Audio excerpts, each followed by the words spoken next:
All right, what's up, everybody? It's Steve Coffey here with my friend Bryce. Bryce is a chiropractor, so we're doing something a little different than the athletes we've been interviewing.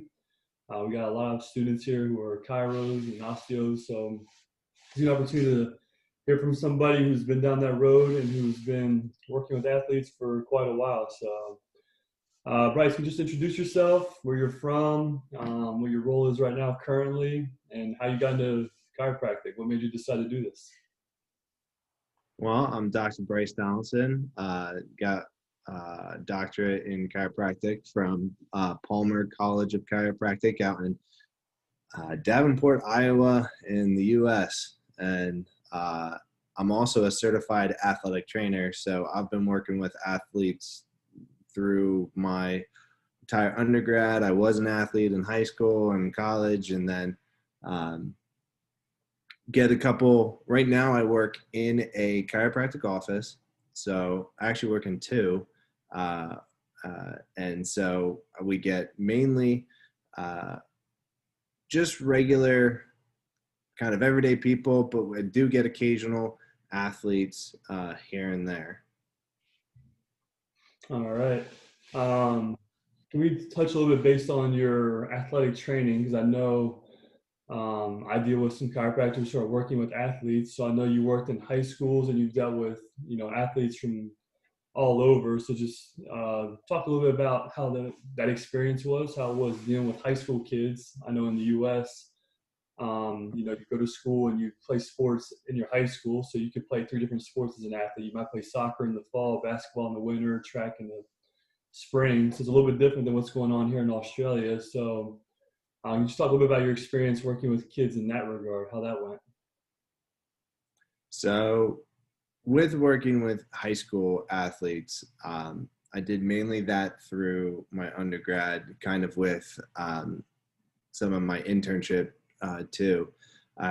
In the fall, you mainly work with football. That takes highest priority in the fall. I know in here, soccer's going on too. And I think field hockey for women goes on too. But really football takes full force kind of with everything that goes on, and that includes dealing with high school athletes. Oh, that's a treat. Oh man. It's just kind of, it really depends on the athlete in any situation, but football athletes was a lot of fun, dealing with a lot of sprained ankles, a lot of shoulder injuries from all of the shoving and everything. Concussions, that's a big one with football nowadays in the U.S. So even though football kind of takes most of our attention with the other sports, soccer, again, ankles, dealing with those. So that was kind of during my undergraduate. Once I graduated, I actually joined a traveling soccer team that was kind of in the semi-pro league sense. So it was a bunch of more college age kids that played soccer over the summer. And so I was their traveling athletic trainer.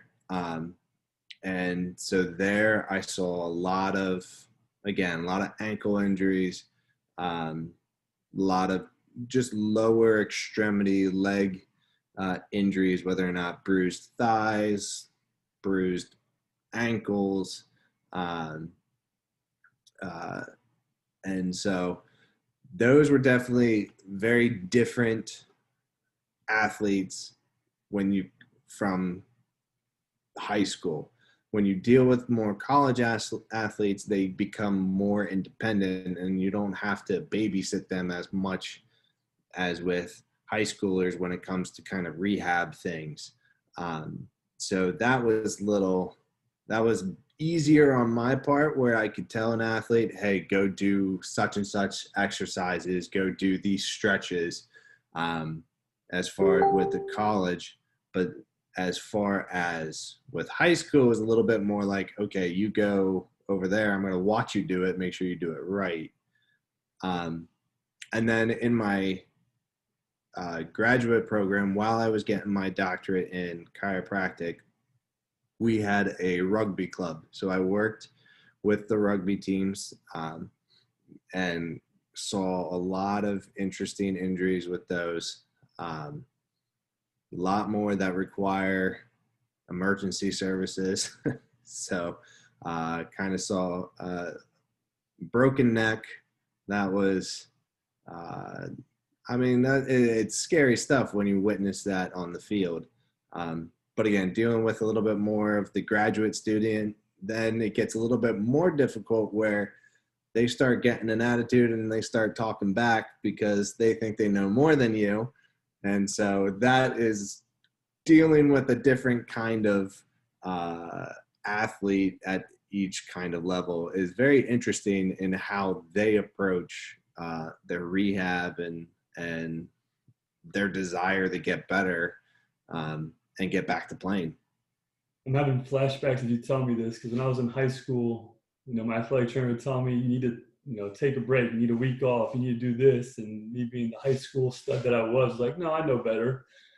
And I didn't want to listen. And I got to college and, I was forced to listen because, you're on scholarship and the coach needs you to do something. So if you can play, you got to be able to play at full force. So if the trainer tells you something, then you're a little more obligatory. Now I'm older, and if I go see a chiro, it's like you need to do this. It's an easy sell. Like, yes, I want to be healthy. It's not worth playing through and making it worse. So I just had a 15-year flashback in my mind as you tell me these things, because I've definitely been in every stage where I thought I knew best to where I am now, where whatever the doctor says goes because he's certified. I'm just an athlete who doesn't know anything except for what I see on Facebook and YouTube, and that doesn't count. So um, interesting what you said about like the football and rugby, because here in Australia, AFL footy, I don't know if you ever heard of it, is kind of king of sports, kind of like football in the US. So a lot of the injuries you saw in football happen here, concussions, shoulder injuries from all the hitting and things like that.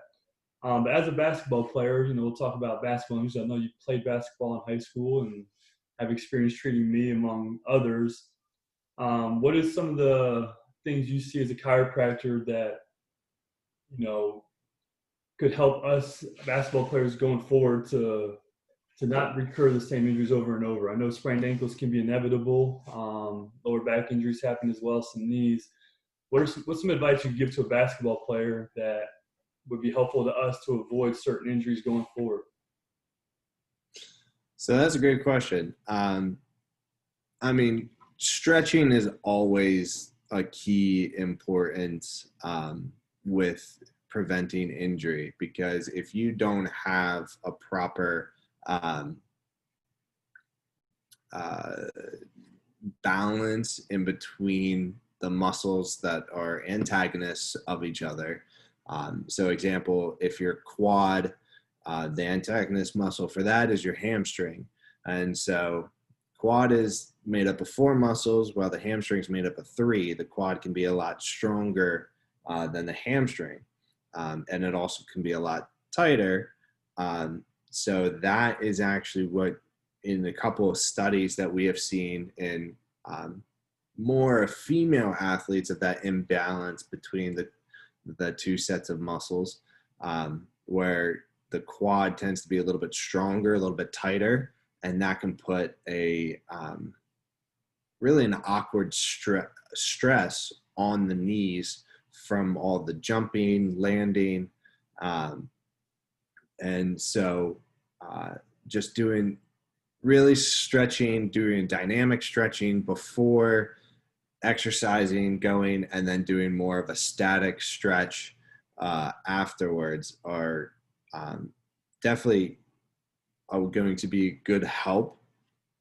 Other things too is ankle mobility, making sure that your ankles are strong but yet also flexible in the same time, that so they're able to support themselves with the proprioception and with their balance, I know as big guys stepping on other people's feet, rolling ankles, that always sucked, or going up for a rebound, landing on somebody's ankle or foot, rolling an ankle. Oh, that was the worst. But keeping mobility with the ankles, doing strengthening, and a simple one is getting a TheraBand and wrapping it around your foot and doing the alphabet with your foot in the air. That's good for mobility and for strengthening because you get all those range of motions. So it's really about recovery. You can train as much as you want, but if you don't have proper recovery, that training, you'll get burnout essentially with that training. So as much taking a day off here and there to let your body recover is really crucial too. So that's kind of the things. Basketball was always a little bit of an easier sport. You didn't see as many injuries, but again, if you take proper care of yourself off the court, it's going to help you stay on the court. So, Yeah, I think that's something that has definitely changed in my mindset.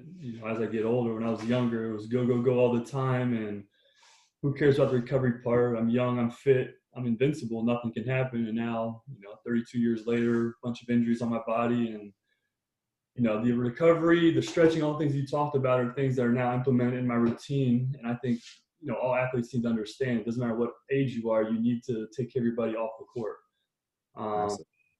Injury prevention is just as important as injury recovery, because nobody wants to get hurt. If you can do these things that you talked about and prevent a muscle tear or a sprained ankle or whatever, all the more forward to do it, because you don't want to be at the point where I come to you afterwards like, oh, I turned my ankle, I did this, now what? Now I have 6 weeks of rehab and this and that. When these little simple steps you gave us will be very helpful going forward. What are your thoughts on dynamic warmups to help prepare for practice, for games and like that? What would be your suggestions as a chiropractor that are essential to get the body as good as possible before before playing? So a couple dynamic stuff, and you always want to ease into the dynamic stuff. You never want to go, especially with any kind of like leg swings or anything like that. You definitely want to ease into it, let those muscles warm up, get a little bit of a stretch. So a few of them comes to mind. Again, just leg swings to and throw, gets those hamstrings and those quads warmed up. I always kind of know them as like hopping the fence kind of things, with getting the hip into it, going forward, going backwards. Dynamic stuff like doing the jogs, like the butt kicks or the high knees, or some of the karaoke with the twisting of the hips. That can all get blood flow, get the muscles warmed up, get them loose. Also with doing a little bit of kind of the windshield wipers while laying on your back, getting those abs in the back a little bit loosened up with a little rotation. Again, taking it slow at first, easing into it, get that blood flowing to all those muscles. And so doing toe raises, getting those calves into it, and body squats too, because you need that explosion for jumping and getting that. Lunges are a good one, especially with the lunges. Kind of when you do a lunge, sink into it, take your time, don't just do them really quick down the court. Take a step, do a lunge, again, sink into it, feel that stretch a bit, step into the next one, feel that stretch, step in, get that blood flowing, get the movement, um, allow those muscles to warm up so they have less chance of getting injured because of being really be cold in a sense and being stiff. Yeah, I mean, last year during the season, the one practice I partially tore my hamstring just because of the lack of warm up. Went into playing cold and felt it pop on an acceleration. So I know this is something that, I take even more serious. I've always been, serious about warm ups, knowing that you can't just go into a game or practice playing, but definitely, an experience of an injury has reinforced that idea. What would be your favorite sport to treat, out of all these things? Every sport brings different types of injuries. If you're in football, footy, rugby, it's a lot more contact. Basketball and volleyball, probably a lot more ankles and knees. I'm guessing things like track, probably, muscle tears and stuff. What are the sports that you enjoyed the most, treating? Ah, man, that's a interesting one because it all, like I kind of said before, it also depends on the level of the athlete too. That kind of makes it whether or not it's a fun sport to treat or not. Um, but um, I mean, I'd have to say, as much as football and rugby are very interesting, you have a lot more action in those. Um, Soccer was always kind of a fun one for me. To I enjoy watching soccer, but also with just kind of you get a little bit more of a kind of bad saying it, but variety of injuries with soccer because it is a little bit combination of contact, but also you get that non-contact injury of a player trying to make a juke move on the court, and you see their upper body go one way and their lower body goes the other way. It's so you see a lot more knee, ankle. You get the occasional concussion too, uh, but it was definitely kind of with soccer very interesting. And I mean, you get the muscle tears too with the hamstrings and a lot of hamstring tears in soccer athletes. Yeah, I mean, I don't think it might sound bad, but variety is always, exciting. If you have, one week where you have a couple hamstring tears and ankles, the next week concussion, it's always allowing you to do the full part of what you studied in school. You didn't just study how to treat an ankle, you treated the whole body. So you get to put that to practice. Nobody wants to see anybody get injured, of course. That's not what we're saying. I know that's not what you're saying, but it is, like any job, you like to see new things and try new things, and soccer probably gives you that best opportunity. As an athlete, former athlete yourself in high school and college, does any of the treatment you do come from, what you experienced versus what you studied, or do you just solely use, everything you've learned through school? So I would say with my undergraduate with athletic training, I had a uh, athletic trainer that I did an internship with, and he was fantastic with uh, really looking at the hips and seeing if your hips are properly aligned. Um, kind of dealing with if you have not necessarily an injury, but a pain that's on one side of your lower extremity, like your right knee just aches, no reason. You don't remember uh, doing something to it. You don't remember getting hit. You don't remember anything. It just kind of aches. Looking at the hips and seeing, okay, how are your hips aligned? Is one hip rotated back or is the other hip rotated forward? And with that, that can, if your hips are misaligned in that sense, that can also cause an imbalance in the muscles and how they pull at the knee. Um, so that was always kind of, and that was with an athletic trainer that I interned with. Now, fast forward when I went into chiropractic school, that's really what we learned. We would learn about adjusting bones, adjusting the joints, the hips, the low back, really any joint I can adjust. Um, and so it was with the athletic trainer that I worked with, he did a little bit more of muscle education because doing an adjustment was outside of that scope of practice that an athletic trainer can do in the US. And so with chiropractic, I can now implement the actual um, bone adjustment, the alignment, in or the manipulation to help getting faster results with those hips being properly aligned and in a neutral position. It's also kind of with baseball players, uh, anything that's majorly an upper body throwing sport.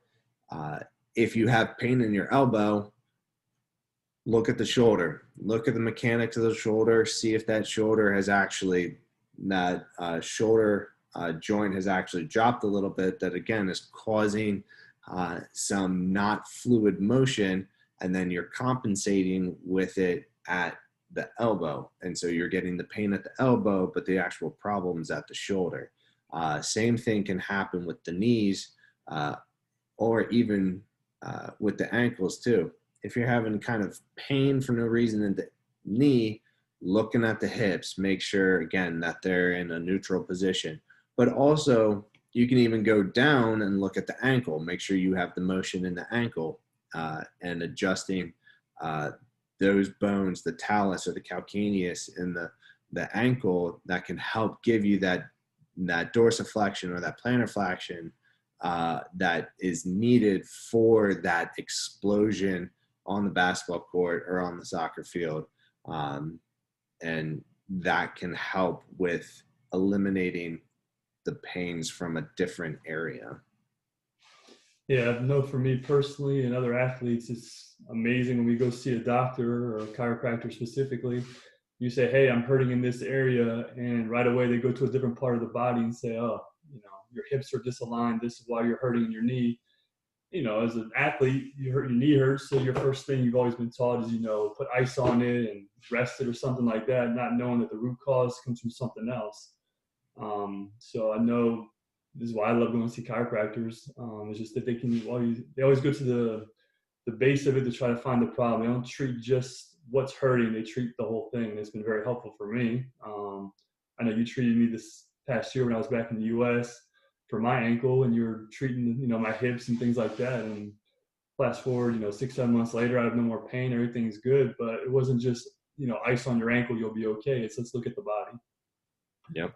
One last question would be, as when you were doing all these um, jobs with high school and college and stuff, what were some memorable moments you got to share with teams, as a trainer? I know for me, when I played, overseas in other countries in Europe, for example, I had a special bond with my trainers because you spend so much time with them, getting treatment, getting therapy, even before practice, getting things done to help you prepare for practice, that there's a lot of time talking, and you get to know them on a level that you don't get to know, other people on, just because you spend so much time with them one-on-one.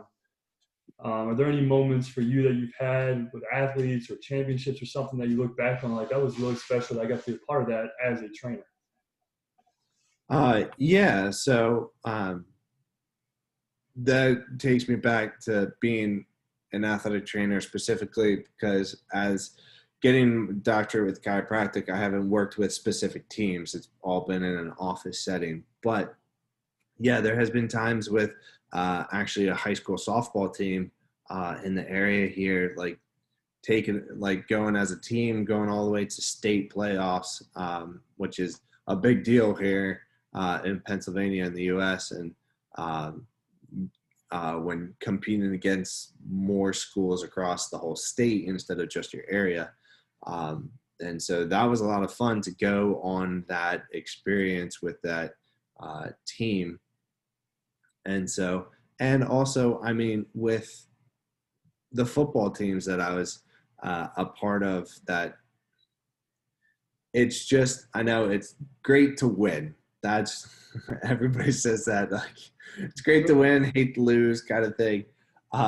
But even with kind of some of the sports too, like the traveling soccer team, even on the days that on the games that we would lose, and since I traveled with them, I lived with the guys, and so I got really close with those guys, and all them kind of coming up after games and everything. It's like, okay, what can we get better at? Where's ways that we can uh, train better? Um, that was kind of bigger and a lot more exciting with that, as far as with that traveling soccer team, because it was one team that I could focus on. Whereas with the high school and a little bit more the college setting, it was multiple sports that you kind of jumped around, and so you didn't necessarily get to know all the athletes as well.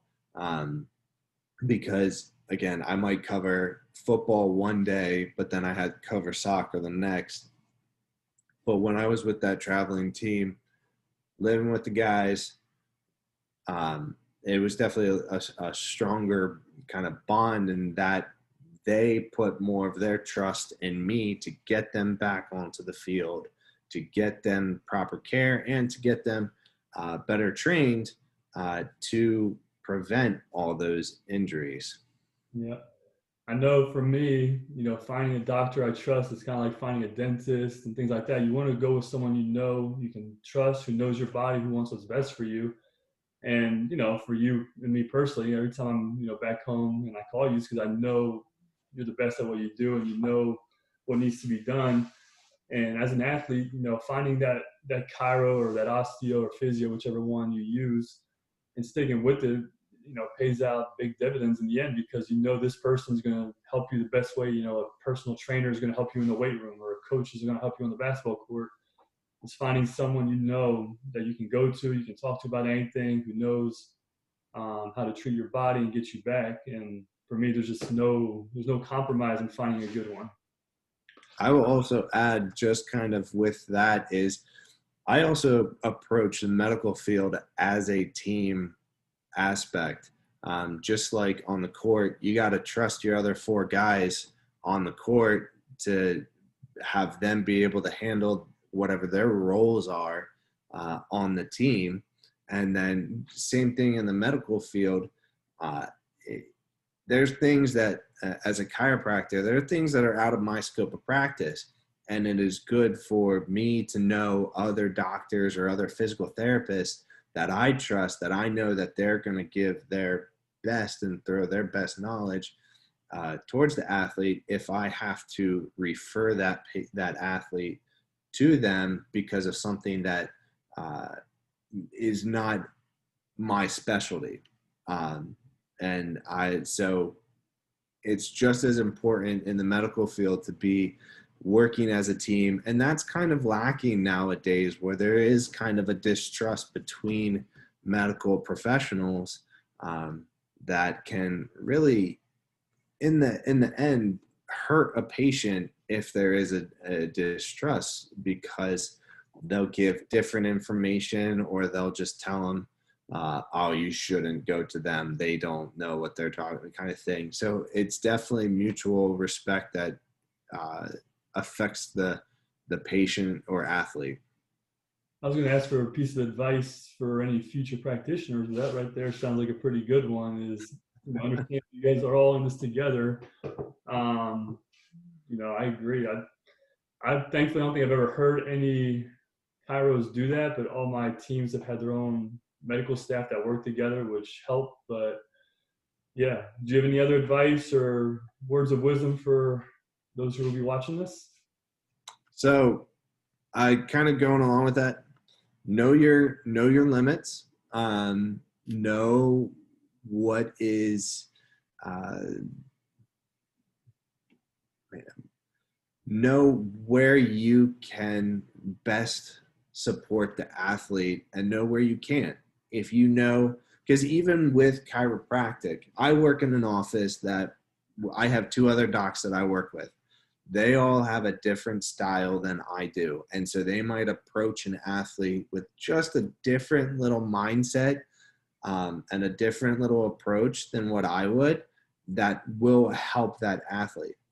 And so it's my job to not take offense to that, that they got the patient or the athlete better faster than I did. It's just a different how they approach things, how they look at things. We all have different ways that we look at them. Just we have different, really different nuggets of knowledge that we can kind of throw at an athlete to see how they uh, recover. But don't try and think that you can do it all. That is a big mistake that that I see a lot of practitioners make, is they think that they can do it all. And then again, the athlete suffers at that point if they're not willing to accept that they can't, that it might be a little bit outside of what they have to offer. Yeah, I mean, it sounds like an athlete who understands that, I can't do it as a basketball player. I'm not 7 feet tall. I can't dunk on people and I can't post up. Everybody has different roles to play, and together they all work together. So same thing goes for all you guys who are treating us. So yeah, appreciate that very much. So I just want to thank you for your time today. Appreciate you coming on and just sharing your experiences. I appreciate everything you've done for me over the past 15 years. You treated me when I was a stubborn young kid, and now you still treat me years later when, I'm in my 30s and a father. So I appreciate it big time. Yeah, man. Anytime. All right, man. Take care of yourself. All right. Have a good one. Thanks.